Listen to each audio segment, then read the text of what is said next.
एक सेंट्रल के EWS certificate में और स्टेट के ईडब्ल्यूएस सर्टिफिकेट में क्या अंतर होता है? क्या दोनों समान होते हैं? क्या सेंट्रल का ईडब्ल्यूएस सर्टिफिकेट जो होता है स्टेट के ईडब्ल्यूएस सर्टिफिकेट से अलग होता है? सेंट्रल का ईडब्ल्यूएस सर्टिफिकेट जो अलग से बनाया जाता है स्टेट के ईडब्ल्यूएस सर्टिफिकेट से। इस टाइप के बहुत सारे क्वेश्चन जो है मेरे से पूछे गए हैं मेरी पिछली वाली वीडियो पर जो मैंने ईडब्ल्यूएस के ऊपर बनाई थी। सो फ्रेंड, आज की वीडियो में जो है इसी टॉपिक को मैं क्लियर करने वाला हूं कि सेंट्रल का ईडब्ल्यूएस सर्टिफिकेट जो होता है वो स्टेट के ईडब्ल्यूएस सर्टिफिकेट से अलग होता है या दोनों समान होते हैं। इस चीज़ को आज की वीडियो में आपको बताऊंगा, इसलिए दोस्तों वीडियो में मेरे साथ अंत तक बने रहिए। नमस्कार दोस्तों, मैं रवि ठाकुर, आप देख रहे हैं टेक्नो ज्ञान यूट्यूब चैनल।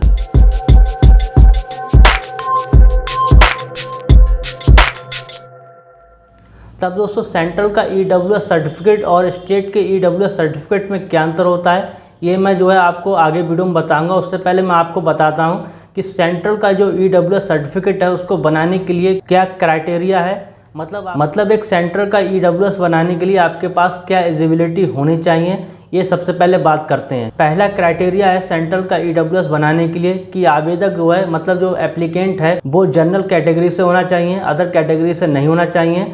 उसकी जो कैटेगरी है वो जनरल की होनी चाहिए। दूसरा क्राइटेरिया है कि उसकी इनकम जो है या उसकी फैमिली की इनकम जो है वो एनुअल जो है वो 8 लाख से कम होनी चाहिए, मतलब एनुअल इनकम जो है वो 8 लाख से अधिक नहीं होनी चाहिए। और तीसरा क्राइटेरिया है 1000 वर्ग फीट या उससे अधिक का आपके पास जो है फ्लैट नहीं होना चाहिए।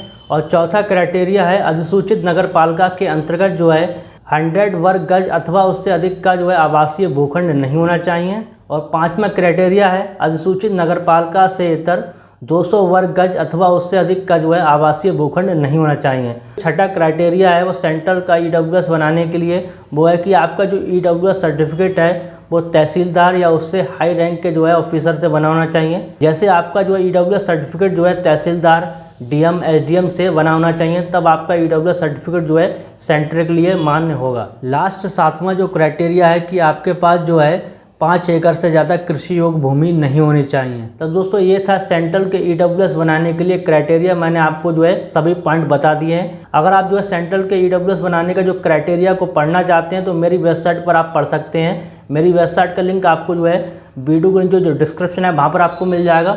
उस पर क्लिक करके सीधे आप जो है मेरी वेबसाइट पर जा सकते हैं और वहाँ पर जो है मैं ईडब्ल्यूएस के बारे में पूरी जो है जानकारी लिखा हूँ। उस वेबसाइट पर जाकर आप जो है ईडब्ल्यूएस के बारे में पूरी जानकारी ले सकते हैं।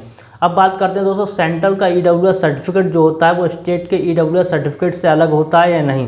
तब दोस्तों, मैं आपको बता दूं कुछ स्टेट में दोस्तों जो है सेंट्रल का ईडब्ल्यूएस सर्टिफिकेट जो है वो स्टेट के ईडब्ल्यूएस सर्टिफिकेट से अलग हो सकता है, लेकिन दोस्तों मोस्टली स्टेट में जो है वो सेंट्रल का ईडब्ल्यूएस सर्टिफिकेट जो है वो स्टेट का जो ईडब्ल्यूएस सर्टिफिकेट है उसके समान ही है। उसका रीजन मैं आपको बता दूं, जो स्टेट है उसका जो ईडब्ल्यूएस बनाने का जो क्राइटेरिया है जो मैंने आपको बताया था एलिजिबिलिटी है जो ईडब्ल्यूएस के लिए वो सेम है जो सेंट्रल की एलिजिबिलिटी है ईडब्ल्यूएस के लिए उससे बिल्कुल सेम है। तो ऐसे में दोस्तों, अगर आपकी जो स्टेट है जहाँ पर आपका ईडब्ल्यूएस सर्टिफिकेट बना है उस पर आपको देखना है जो क्राइटेरिया लिखा हुआ है, जो एलिजिबिलिटी लिखी हुई है वो सेंट्रल की एलिजिबिलिटी से जो है मैच खाती है नहीं। अगर दोस्तों आपका ईडब्ल्यूएस सर्टिफिकेट किसी स्टेट में बना हुआ है और उस पर जो क्राइटेरिया लिखा हुआ है ईडब्ल्यूएस के लिए वो सेंट्रल के जो क्राइटेरिया है उससे मैच खाते हैं, तो आपको जो है अलग से सेंट्रल के लिए ईडब्ल्यूएस बनाने की कोई आवश्यकता नहीं है। आपका जो स्टेट का ईडब्ल्यूएस सर्टिफिकेट है वो सेंट्रल में काम करेगा 110%। बस आपको ध्यान रखना कि आपका जो स्टेट है उसका जो ईडब्ल्यूएस बनाने का जो क्राइटेरिया है वो सेम होना चाहिए जो सेंट्रल का मैंने आपको जो क्राइटेरिया बताया उससे। अगर आपका स्टेट का जो क्राइटेरिया है वो ईडब्ल्यूएस का वो सेम है सेंट्रल के जो क्राइटेरिया है ईडब्ल्यूएस से, तब ऐसे में दोस्तों आपका जो ईडब्ल्यूएस है दोस्तों वो एक ही होगा। सेंट्रल और स्टेट के लिए वो दोनों में ही वर्क करेगा।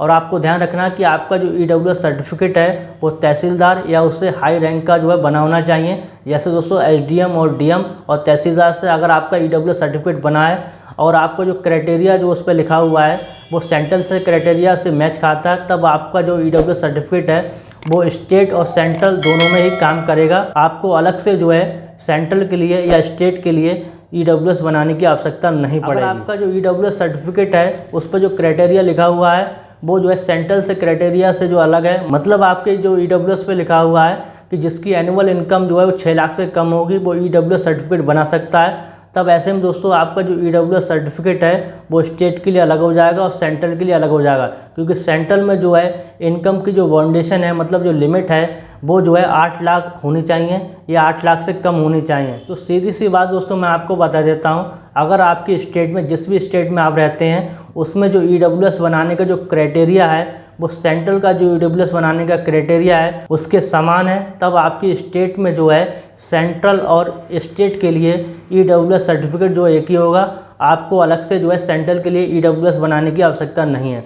और यहाँ पर दोस्तों लास्ट में एक चीज़ मैं आपको और बता दूं, जो सेंट्रल का EWS सर्टिफिकेट होता है उसकी जो वैलिडिटी होती है वो 1 ईयर होती है। और लास्ट में दोस्तों मैं आपको जो है एक और बात बता दूं, मैं यूपी में रहता हूं, तो यूपी वाले जितने भी दोस्तों जो इस वीडियो को देख रहे हैं, तो मैं आपको बता दूं यूपी में जो है EWS सर्टिफिकेट जो होता है वो सेंट्रल और स्टेट के लिए एक ही बनता है। यूपी में जो है अलग से जो है सेंट्रल के लिए EWS नहीं बनता है, क्योंकि जो यूपी का जो क्राइटेरिया है EWS के लिए वो सेंट्रल के EWS का जो क्राइटेरिया है उससे जो है मैच करता है। इसलिए अगर आप जो यूपी से हैं तो अब आपको जो है अलग से जो है सेंट्रल के लिए EWS बनाने की आवश्यकता नहीं है। आपका जो स्टेट वाला EWS सर्टिफिकेट है वो सेंट्रल में भी वर्क करेगा। तो उम्मीद करता हूँ दोस्तों आपकी जो कन्फ्यूजन है वो दूर हुई होगी सेंट्रल के EWS और स्टेट के EWS को लेकर। अगर आपका भी जो है EWS सर्टिफिकेट को लेकर कोई सवाल है या कुछ भी दोस्तों आप जो है पूछना चाहते हैं EWS सर्टिफिकेट को लेकर, तब आप जो है मुझसे कमेंट करके पूछ सकते हैं, या दोस्तों आप जो है मेरे इंस्टाग्राम पर भी मैसेज कर सकते हैं। मैं आपको जो है रिप्लाई करने की पूरी कोशिश करूँगा। फिलहाल आज की वीडियो में बस इतना ही। उम्मीद करता हूँ आपको वीडियो पसंद आई होगी। अगर दोस्तों वीडियो पसंद आई तो अभी कभी जो वीडियो को लाइक कर दीजिए, साथ ही साथ जो अपने दोस्तों में शेयर भी कर दीजिए, जिससे जो है सभी को ये जानकारी मिल पाए। और इसी टाइप की आगे भी वीडियो देखने के लिए, अपडेट रहने के लिए आप हमारे चैनल को अभी कभी जो है सब्सक्राइब भी कर सकते हैं।